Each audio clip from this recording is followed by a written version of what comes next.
When it comes to bass fishing, there is no shortage of bad information out there. Whether it's myths and misconceptions handed down from generation to generation, whether it's misinformation on the internet, or whether it's your buddy's anecdotal evidence or just doc talk in general. We're often told information that is actually costing us bites rather than helping. And one of the biggest offenders is lure color. How important is lure color? What do those bass actually see? Well, today we're going to get to the bottom of it and set the record straight using years of peer-reviewed research as our basis. It's going to help you get more bites. Stick around. We're going to talk all about it.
Welcome back to Lowbrow Fishing.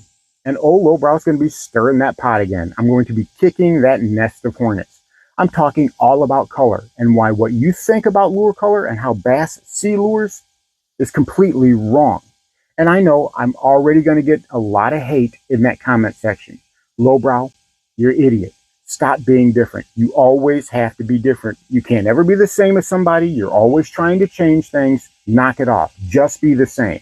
Well, I haven't been the same since the day I was born. I've always done things my own way. And in this case, I know I'm right. I've done the research. I've looked at years, decades of research into how bass see and how they respond to lures. I've transferred that into my fishing and had massive positive effect. And I want to share that with you. If you don't want to learn something new, if you don't want to get more bites, if doing things the old way, doing things the normal way is more important to you than catching more fish, then this video is certainly not for you. You know, it's kind of like the last video I did about how a head and spook is not my favorite walking bait. And you would not believe the amount of hate that I got from people. Not because it was a bad video, not because they didn't like the tips or the fish catches, but simply because a spook is their favorite and it's not mine. And they took offense to that. Like I kicked their dog. I think that that is absolutely absurd. If you can't get past that hang up, then there is nothing I can teach you. You have to learn to expand your horizons and do things differently. Because if you're doing things the same way when you're going out to the water and not catching fish, well, guess what? What you're doing isn't working. So maybe it's time to try something new. And that's basically what I want to talk about today. But before we get started, if you like what I'm doing here, click that subscribe button down below. We would really love to have you as a member of this community.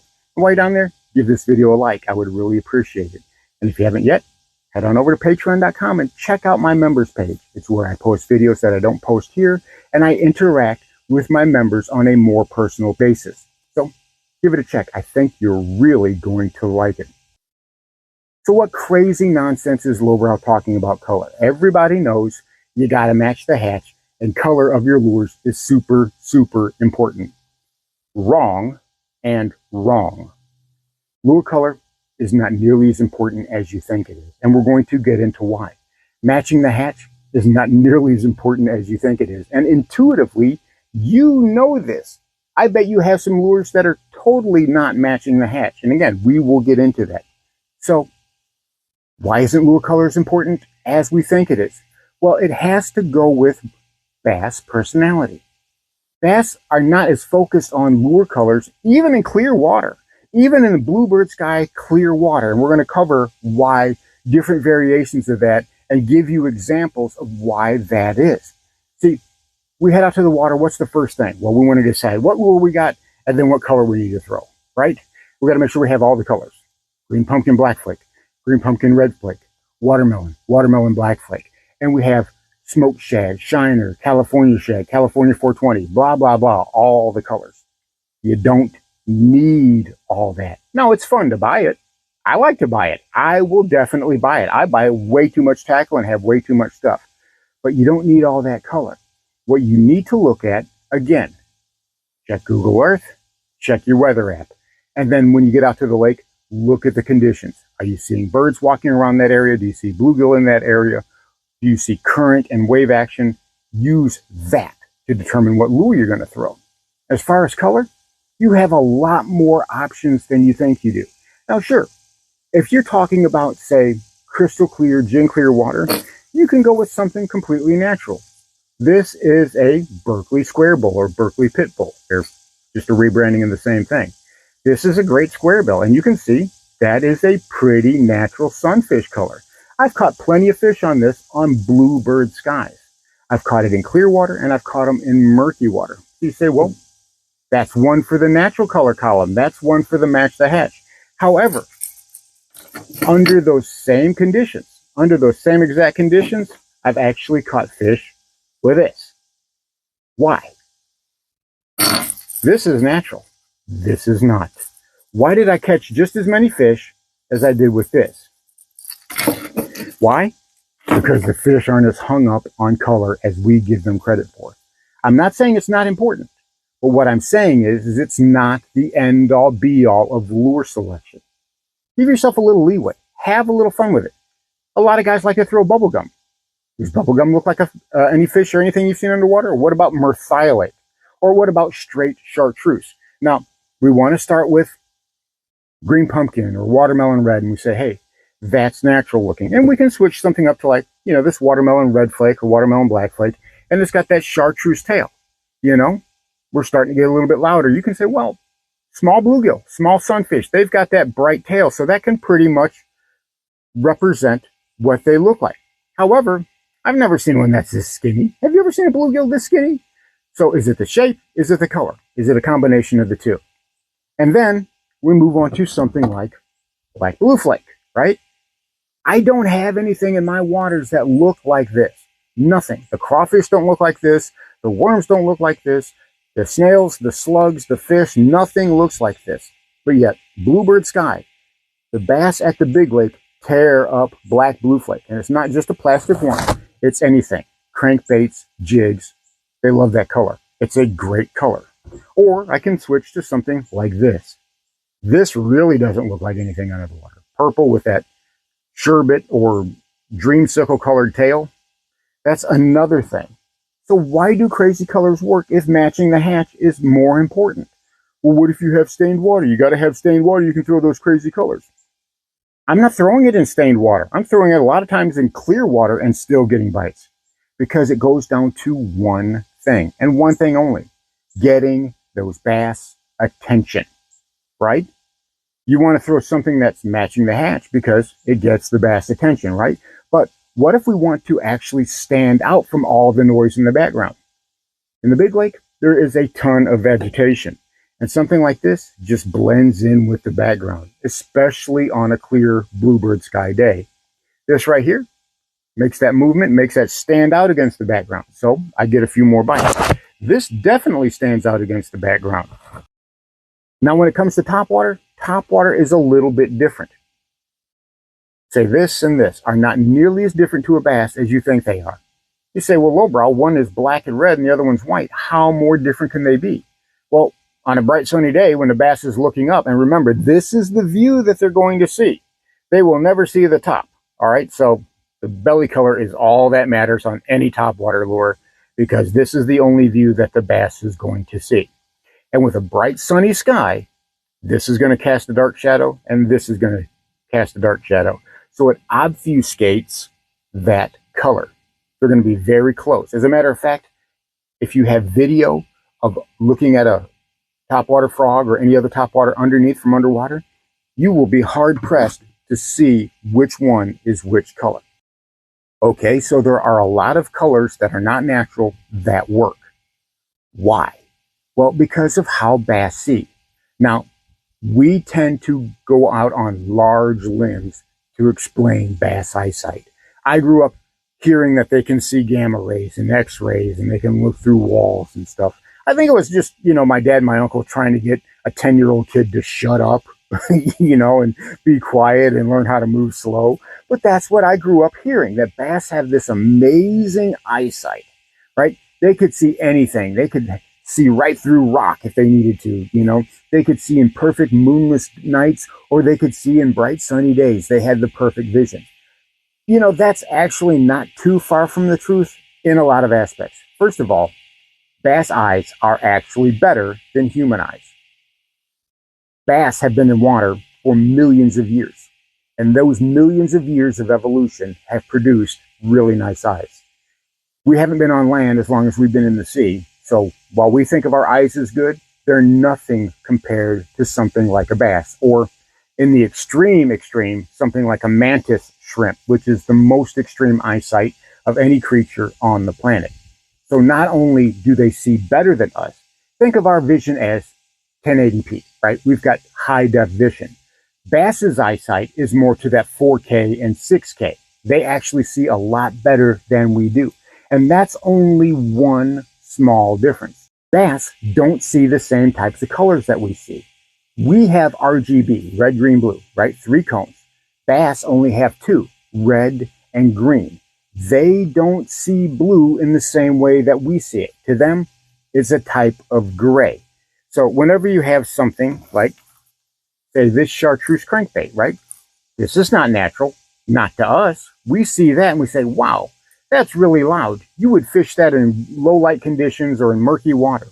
I fish this in bluebird skies and I catch a lot of fish because to a bass, this is really, really white. And the way we know this is we're not guessing. We've actually dissected bass eyeballs and taken a look and compared it to other types of eyeballs, whether it's a raccoon or a mouse or a dog or even a human's eye. We can see the differences in the structure of the rods and the cones. And we can test those things using electromagnetic impulses, right? Whenever photons hit your eye, it triggers electric impulses that goes to your brain. That's how we see. Certain colors induce certain types of impulses. We can easily replicate that. Bass don't see the same colors we see. We see red, green, and blue. That's our color spectrum, and everything's mixed from that. White is just everything mixed together. Black is just nothing at all. But for a bass, it's red and it's green, with red being the most dominant. And like I said, they have done tests to show this. Now, you can use this in your bass fishing. Rather than going from matching the hatch, think about how can we get the bass's attention. Don't try to blend in. Try to stand out. That's what I do with the colors that I'm using. And that's why I'm not afraid to throw something like this and throw it repeatedly under any circumstances, under any situation. You've got a lot of those old anglers who will fight you over those bubblegum trickworms because they catch fish, because the bass can see them. It stands out to them. And you say, well, doesn't red dissolve in the water quickest? Isn't that the hardest one to see? Yeah, at deeper depths. But a lot of your lakes, you're not fishing 50 and 75 feet deep unless you're fishing mountain lakes. But for the most part, 10 to 15 feet, red is going to stand out like a sore thumb, which is why merthiolate and bubblegum tend to be such great colors. We can't look at it like we see things. We have to look at it like the bass see things. And that's how we have to use it to choose our lure colors. Choosing the lure type, that's paramount. That's important. Whether you're choosing something like a plastic worm or a crankbait, or even going with a topwater frog. Trying to choose the color, well, don't get so hung up on that. Go with a color that you think is going to get the bass's attention. Doesn't have to be natural. I promise you, there's a lot of people who are going to want to fight me on this. And they're going to say, oh, but I've got personal experience. Personal experience is not evidence. I've said it before, I'll say it again. Personal experience is not evidence. You show 100 people the same thing, you'll get 100 different stories about what happened. And all of them will swear that they are right. That's why we have peer-reviewed research. So we can repeat these experiments over and over and get to the heart of what's really going on. That's where this has led me. Don't sweat the colors so much. Check the conditions that are out on the water and use that to pick the lures that you want to throw based on what you're seeing out on the water and the activity of the bass. Colors, if you want to be loud, be loud. If you want to be subtle, be subtle. But don't worry about matching the hatch so much. Worry about matching the mood of the bass. If the bass are aggressive and hungry, you can probably get away with some pretty crazy colors. If the bass are being a little bit more subdued and a little bit more tepid with their bites, well, maybe some calmer, colder colors, maybe some whites, maybe some greens. Try that philosophy out, and I'm telling you what, it will make a huge difference in not only how you choose your lure colors, but how many bites you're going to get. So there you have it, a crazy but more scientifically accurate method for choosing your lure color. Remember, lure color is not the end-all being of bass fishing. It's actually farther down on the list. And once you learn how to play with that a little bit, you are going to completely change your fishing. And I'm telling you what, you're going to get a lot more bites. Thanks for watching Lowbrow Fishing. We'll catch you in the next one.